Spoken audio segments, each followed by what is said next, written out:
On iHeartRadio. Hey, Jordan, you're on the air with Congressman Pocan. Hey, Tom. Hey, Congressman Pocan. Thanks for taking my call. Sure. Congressman, I think you were a little disingenuous with the last caller about the supposed going away of the small business tax deduction. That's not a part of the bill, and for you not to call her out and let her know that that's not an issue is disingenuous. Yeah, Jordan, so I think what I said, and I'm sorry if I wasn't clear, is there is not a bill right now. There are two separate bills. So there has to be a conference committee is what they voted on this week. So we don't know what the final bill will be.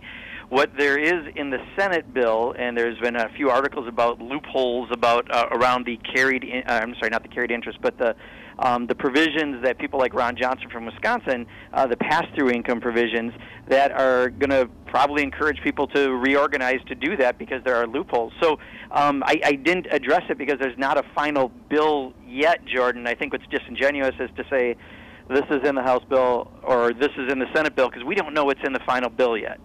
Now, one could argue... We've also... Yeah, I'm sorry. Go ahead, Tom.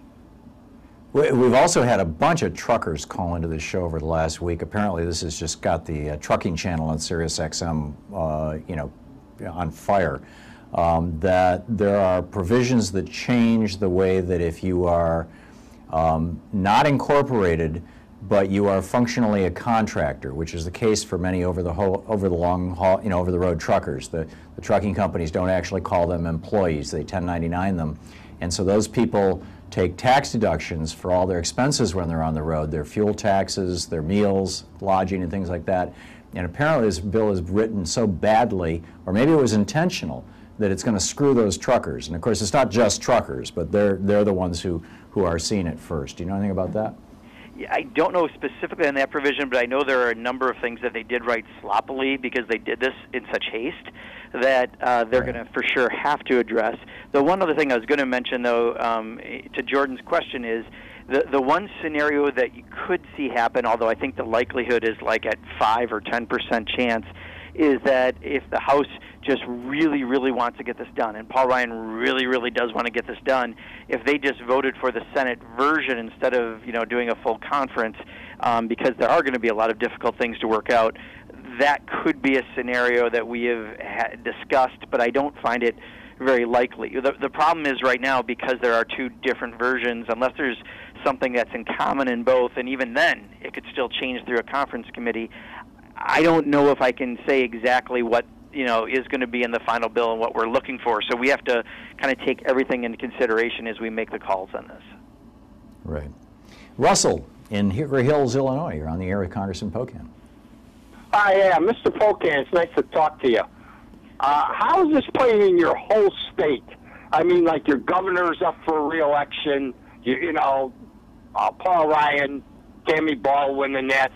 Because I'll tell you, how are they feeling about this? Are they ready to turn over a new House and Senate? Because you come to Illinois, this guy who wrote the bill, Rothstein, he's got 10 people already lined up to run against him, and our governor is just getting slammed on this because he's a Republican.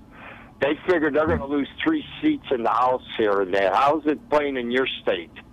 Yeah, so Russell, I think in Wisconsin, this is just bad for their brand at the end of the day. If they do a tax cut bill that, really only cuts taxes for the wealthiest and the middle class wind up, in some cases paying more and in some cases down the road going to be paying for what they've added to the deficit, I think it's going to hurt the overall brand. Specifically, though, Paul Ryan is the author of the House version of the bill. And he has Randy Bryce and Kathy Myers in a primary right now running against him. Randy has, I think got the momentum at this point and most likely to be the nominee and running a very good, strong race. So, we have seen across the country in many places, Paul Ryan's numbers are lower than Donald Trump's numbers. People get this. He's slightly higher in Wisconsin, but that is a reality. So I think what we're going to find is, people will pay a price, especially in Paul Ryan's district. My hometown is in there, Kenosha. 14,000 people used to make cars. No one does today. Janesville, his hometown, 10,000 people until just not that many years ago made cars. no one does today. They already aren't happy with the economy and how it's treating them, and this tax bill certainly does them no favors. And I think you're going to see some real ramifications, and that's what we're seeing in the generic ballot on House races across the country. Dave in Armstrong Creek, Wisconsin. You're on the air with Congressman Pocan. Hi, Tom. Hi, Congressman Pocan. I'm glad to hear you're feeling better. Thank you, Dave. Yeah, my question is, when you guys put together a budget proposal, do you pre-plan funding for disaster relief? Like, you know, inevitably we're going to have more hurricanes and wildfires and stuff like that, and who knows, we're due for an earthquake. I mean, do you guys have the money set aside for that, or how does that work? There's always a small amount, or I should say small, but an amount that's put out there. But then obviously when something happens, that's when we come back and then we put in additional funds. And sometimes the question is, where does that money come from? And that becomes part of the fight. But, you know, obviously we can't predict, for example, this year the hurricanes went way beyond any funds that were previously available. Therefore, we had to supplement with some serious money, and quite honestly, we probably have to do more yet to make sure that we're helping people who are in need across the country. So, yes, there is some accounting for dollars for emergencies, but certainly not enough to cover what happened this year. Jeff in Fort Dodge, Iowa. You're on the air with Congressman Pocan. Thank you. Happy holidays to both. I'm concerned that every time we do tax bills or anything, it always hurts our seniors and our elderly so badly. And the mainstream media will not talk about this at all. How do we get the word out to our seniors and our elderly about what this is going to do to them? And I think it's the strongest voting bloc that we have is our seniors and our elderly, and they just don't know about what's to happen to them. If you guys could explain that for these seniors, and how do we get that word out? Yeah, and if I could add a question to that, Congressman. Sure. If I may, when Louise and I were going through airport security, to fly out here, the guy was checking the expiration date on everybody's driver's license, and once again I was thinking, okay, you can't fly if your driver's license is expired, and you can't vote if your driver's license is expired. How did you lose citizenship just because your driver's license expired?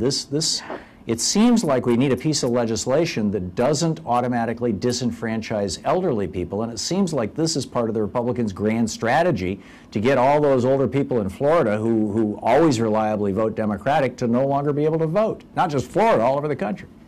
Yeah, and I think, and what you're seeing is a bit of a newer development, right, on some of the ID stuff and how it's happened. I think, Jeff, the point I would really stress, because to get lost in the weeds of some of the provisions, because there are many different parts of the provisions, and because we don't have a single bill yet, because there's provisions in the House and there's provisions in the Senate that in many cases are different.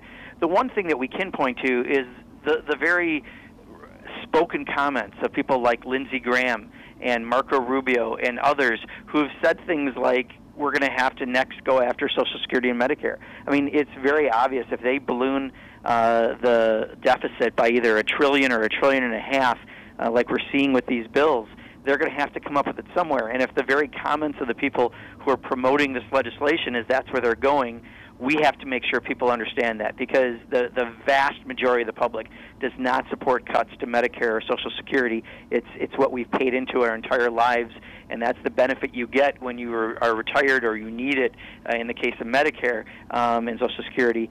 We need to make sure people understand that's the same comments of the people passing this bill. It's just part two. There's a part one and a part two to this overall plan, and I think we have to really stress those very comments of the policymakers promoting the legislation.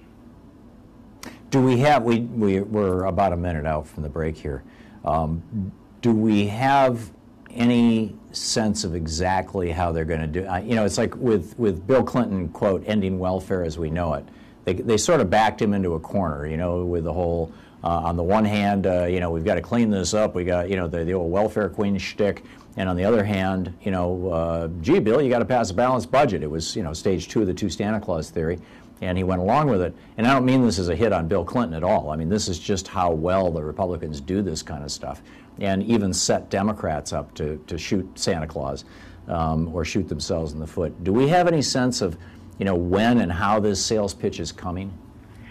They haven't shown that much of a card yet, because right now they're just desperately trying to get this done, past the must-pass CR, even if it is for 2 weeks, and then for a few more weeks at a time, because, they're just really having a difficult divide in their own caucus between the defense hawks and the Tea Party in funding. But I think because we've seen the comments that this is where they're going, and we know the history of every budget that Paul Ryan introduced in the House, it's pretty obvious. And I think the biggest change I've seen is that they are far more brazen. They don't try to sugarcoat things anymore. They think they can just get these things done, and then, Donald Trump will talk about fake news, and then you can't believe what actually happened. You can't believe the facts. So I worry that, they're so brazen and so desperate to get all this done while they're still in charge that, you may see a sped up and different process than you would normally see done in politics.